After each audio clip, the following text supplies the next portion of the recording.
Hello everyone, hope you all are doing well. Previous video में हमने chapter light start किया था class 10th का। उसमें हमने सिंपल बेसिक कंसेप्ट्स करे थे reflection, real and virtual image से रिलेटेड। आज की वीडियो में हम करेंगे spherical mirrors and the terms related to spherical mirror. तो सबसे पहले स्फेरिकल मिरर होता क्या है? हमें पता है स्फेयर एक बॉल जैसी शेप है। तो स्फेरिकल मिरर वो मिरर है जो कर्व्ड होते हैं शेप में और किसी इमेजिनरी होलो स्फेयर का पार्ट होते हैं। मतलब मिरर पहले किसी स्फेयर का पार्ट था। देखो, ये आपको एक ग्रे कलर में एक स्फेयर दिखाया गया है। स्फेयर से हमने दो मिरर्स ड्रॉ करे। एक मिरर फर्स्ट सरफेस पर बनाया है, दूसरा मिरर अपोजिट सरफेस पर बनाया है। हमने क्या किया है, अंदर से ये जो ब्लैक पोर्शन दिख रहा है जिसको मैंने रेड से हाईलाइट किया है, यहाँ से हमने इसको पॉलिश कर दिया। पॉलिश करने की वजह से जो ये बाहर वाली सरफेस है वो रिफ्लेक्टिंग सरफेस की तरह काम करेगी। मतलब यहाँ से लाइट रिफ्लेक्ट होगी इस सरफेस से। ऐसे अगर मैं इस साइड में यहाँ पर रिफ्लेक्टिंग सरफेस बना दूं और बैक से इसको पॉलिश कर दूं, तब मुझे एक और टाइप का मिरर मिलेगा। पहले वाला मिरर है वो कन्वेक्स है, जो पीछे वाला मिरर है वो कनकेव है। अब इतना कुछ नहीं याद रखना, आपने सीधा सा एक प्रिंसिपल याद रखना है। कनकेव मतलब रिवर्स सी, कनकेव में उल्टा सी बनाना है। कन्वेक्स मतलब प्रॉपर सी, सीधा सी बनाना है। कनकेव मतलब उल्टा सी, कन्वेक्स मतलब सीधा सी। ठीक है, कैसे याद करोगे? जिसकी स्पेलिंग में दो सी है ना, उसका उल्टा सी बनेगा, और जिसकी स्पेलिंग में एक सी है उसका सीधा सी बनेगा। ठीक है, याद रहेगा सिंपल सा। कनकेव में उल्टा सी बनाओ, कन्वेक्स में सीधा सी बनाओ, और जो ये डैश है वो आपने हमेशा राइट साइड पर ही करना है। डेफिनेशन के लिए बस इतना याद रखो, स्फेरिकल मिरर वो मिरर है जो पहले किसी स्फेयर का पार्ट था। मतलब मैंने अगर कनकेव मिरर ड्रॉ किया, ये मेरा कनकेव मिरर है, ये कनकेव मिरर पहले किसी स्फेयर का पार्ट था। मतलब इस मिरर से एक इमेजिनरी स्फेयर ड्रॉ कर सकती हूँ, इसलिए इसको स्फेरिकल मिरर बोलते हैं। ऐसे ही अगर मेरे पास कन्वेक्स मिरर है, कन्वेक्स मिरर में सीधा सी है, उसका भी मैं एक इमेजिनरी स्फेयर ड्रॉ कर सकती हूँ। मतलब वो किसी स्फेयर का पार्ट था, इसलिए इसको हम स्फेरिकल मिरर कॉल करते हैं। अब हमने ये जो दो मिरर किए वो हम डेली लाइफ में देखते हैं स्पून पर। स्पून पर दो तरह की सर्फेसिस होती है। अगर स्पून को बाहर से देख रहे हो, आउटसाइड स्पून, आपको अपनी इमेज सीधी दिखेगी, but inside of the spoon, spoon की अंदर वाली साइड से देख रहे हो तो आपको आपकी इमेज उल्टी दिखेगी।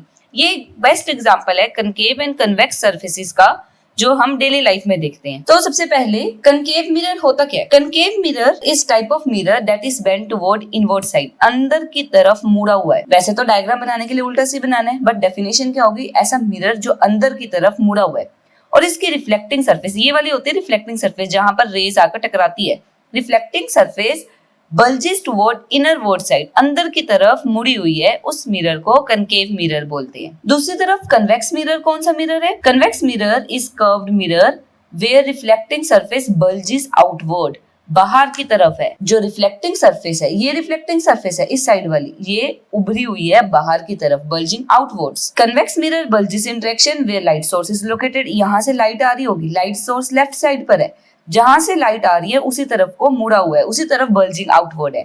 अब पिछले वाले स्लाइड में एक वर्ड था कन्वर्जिंग, तो ये याद रखना, कन्वेक्स मिरर, बात हो रही है मिरर की, और कनकेव मिरर, ये याद रखना, convex mirror is diverging, rays को डाइवर्ज करता है, फैलाता है, और कनकेव मिरर इज कन्वर्जिंग, ये कन्वर्जिंग मिरर होता है। कन्वर्जिंग मतलब रेज को एक पॉइंट पर मिला लेता है। अब मैं आपको सिंपल सा एक लर्न करने का तरीका बता रही हूँ मिरर में। देखो, मिरर की स्टार्टिंग की, कन्वेक्स मिरर के स्टार्टिंग के वर्ड्स है CONVE, और उसका उल्टा कनकेव में भी CONVE है, मतलब सेम नहीं है। कन्वेक्स कन्वर्जिंग नहीं है, कन्वेक्स मिरर डाइवर्जिंग है, और कनकेव मिरर कन्वर्जिंग है। अभी इसका डायग्राम कराऊंगी, उसमें और क्लियर होगा कन्वर्जिंग और डाइवर्जिंग क्या होता है। टर्म्स इन्वॉल्व, ये इतनी सारी टर्म्स दिख रही है आपको स्क्रीन पर, principal axis, centre of curvature, radius, pole, ये सब कुछ हमने आगे की वीडियो में स्टडी करना है। सबसे पहले टर्म है सेंटर ऑफ कर्वेचर। देखो, मैंने आपको बोला था स्फेरिकल मिरर वो मिरर है जो किसी स्फेयर का पार्ट है, जो पहले किसी स्फेयर का पार्ट था। जैसे मेरे पास ये मिरर है, अगर मैं इस मिरर का स्फेयर पूरा कर लूं, इस मिरर की बॉल पूरी कर लूं, तो इस तरीके से इसकी पूरी बॉल कंप्लीट होगी। तो इस स्फीयर का जो सेंटर होगा उसे सेंटर ऑफ कर्वेचर बोलते हैं। Means centre of curvature is centre of sphere of which spherical mirror is a part. Spherical mirror जिस मिरर का पार्ट है, जिस स्फीयर का पार्ट है, उस स्फीयर के सेंटर को सेंटर ऑफ कर्वेचर बोलते हैं। ये हो गया कनकेव के केस में। कन्वेक्स के केस में भी देख लेते हैं। ये मेरा कन्वेक्स मिरर है, सीधा सी बनाना है ना कन्वेक्स में, ये मेरा कन्वेक्स मिरर है। अगर मैं इसका स्फीयर बॉल पूरी करूं तो इस बॉल का कुछ सेंटर होगा, उसे सेंटर ऑफ कर्वेचर कॉल करेंगे। तो आप एक चीज देख रहे होगे, कनकेव मिरर का जो सेंटर है वो मिरर के लेफ्ट साइड पर है और कन्वेक्स मिरर का जो सेंटर है वो मिरर के राइट साइड पर। ये चीज ध्यान रखना, आगे यूज होने वाली है कि किसका सेंटर लेफ्ट पर है, किसका सेंटर राइट पर है। नेक्स्ट टर्म आती है पोल। जो सेंटर है, अभी हमने किया सेंटर ऑफ कर्वेचर, वो मिरर के ऊपर नहीं होता। मेरा मिरर सिर्फ इतना सा है और वो सेंटर यहाँ पर है, मिरर के ऊपर नहीं है। तो इस मिरर का जो एग्जैक्ट सेंटर होगा ना, जो मिरर के ऊपर मिरर का एग्जैक्ट सेंटर है, उसे हम पोल बोलते हैं। द मिड पॉइंट और centre point of the mirror is known as pole. इसको पी से लिखते हैं और सारे डिस्टेंसेस पोल से ही मेजर होंगे। अब ये देखो, कन्वेक्स बनाया, इस कन्वेक्स मिरर का जो एक्चुअल सेंटर है that is pole. Center of curvature तो इसके स्फीयर का सेंटर है, बट जो मिरर का असल में सेंटर है that is pole. Next term is principal axis. Principal axis एक इमेजिनरी लाइन है जो पोल को और सेंटर ऑफ कर्वेचर को ज्वाइन करती है। मैंने ये कनकेव मिरर ड्रॉ करा। कनकेव मिरर किसी स्फीयर का पार्ट है, उस स्फीयर का एक सेंटर है C, मिरर का एक्चुअल सेंटर है P। C और P को ज्वाइन करने वाली जो इमेजिनरी लाइन है that is called principal axis. ऐसे ही कन्वेक्स मिरर है, कन्वेक्स मिरर का एक सेंटर ऑफ कर्वेचर है C, एक पोल है P। इन दोनों को ज्वाइन करने वाली इमेजिनरी लाइन को हम प्रिंसिपल एक्सिस कॉल करते हैं। नेक्स्ट टर्म है अपर्चर। अपर्चर क्या होता है? It is a point from which reflection of light actually take place. मतलब ये एक तरीके का साइज है मिरर का। मेरा मिरर स्टार्ट हो रहा है X से, खत्म हो रहा है Y पर। तो जो X और Y के बीच का डिस्टेंस है, जहां से एक्चुअल रिफ्लेक्शन होनी है, जहां पर लाइट आनी है, उसे हम अपर्चर कॉल करेंगे। इसे डायमीटर ऑफ द मिरर भी बोलते हैं। मतलब जो एक्चुअल साइज है मिरर का वो अपर्चर है। Next radius of curvature. Radius of curvature distance है पोल के बीच में और C के बीच में। पोल और C इन दोनों के बीच का जो डिस्टेंस है, कितना डिस्टेंस होगा, उसे हम रेडियस ऑफ कर्वेचर कॉल करेंगे। ऐसे ही कनकेव मिरर में भी C और P के बीच के डिस्टेंस को रेडियस ऑफ कर्वेचर कॉल करते हैं। Principal focus and focal length, यहाँ से मोस्ट इंपोर्टेंट पार्ट शुरू हो रहा है चैप्टर का। प्रिंसिपल फोकस वो पॉइंट है जहां पर रेज या तो कन्वर्ज होती हैं या अपीयर टू कन्वर्ज होती है। सिंपल सी बात है अभी समझाने के लिए। अभी आप डेफिनेशन सब भूल जाओ। मेरे पास कनकेव मिरर है, ये कनकेव मिरर के ऊपर मैं पैरेलल रेज फॉल करवा रही हूँ। ये पैरेलल रेज कनकेव मिरर के ऊपर फॉल करी। हम ये ऑब्जर्व करेंगे जितनी भी ये रेज है ना, ये रिफ्लेक्ट होकर एक पॉइंट से पास करेगी। देखो ये सारी रेज रिफ्लेक्ट हुई, रिफ्लेक्ट होकर एक पर्टिकुलर पॉइंट में जाकर मिल रही है, मतलब कन्वर्ज हो रही है। इस पॉइंट को हम फोकस कॉल करते हैं। तो फोकस क्या पॉइंट हुआ? The point eight which all the parallel raise converge. Concave mirror में सारी की सारी पैरेलल रेज कन्वर्ज हो रही है। तो ये डायग्राम ये भी प्रूव कर रहा है कि कनकेव मिरर इज कन्वर्जिंग। अब मैं कन्वेक्स मिरर लेती हूँ।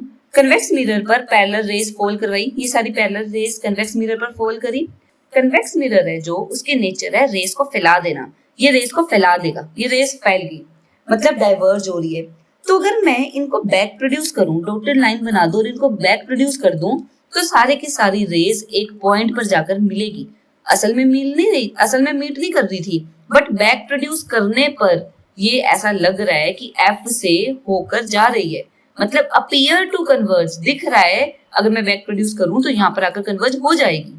तब इस पॉइंट को फोकस कॉल करेंगे। और कन्वेक्स मिरर क्योंकि रेज को फैलाता है, so it is diverging mirror. ये होता है डाइवर्जिंग, जो रेज को डाइवर्ज कर रहा है, फैला रहा है। अब आपको एक बात और ध्यान रखनी है, जो मेरे पास कनकेव मिरर है, कनकेव मिरर के केस में focus is on left side. Focus left side पर है। और हमें पता है मैथ में हम सिंपल नंबर लाइन बनाते हैं। ये मैंने नंबर लाइन बनाई। ओरिजिन होता है O, ओरिजिन या जीरो। जीरो के लेफ्ट में नंबर्स नेगेटिव होते हैं, जीरो के राइट में नंबर्स पॉजिटिव होते हैं। तो पोल मेरा ना ओरिजिन का काम करेगा। जो कनकेव मिरर है उसके लिए फोकस लेफ्ट साइड पर है। और ये जो F और P का डिस्टेंस है इसे फोकल लेंथ बोलते हैं, F, स्मॉल f। जो F और P के बीच का डिस्टेंस है, distance between F and P is focal length.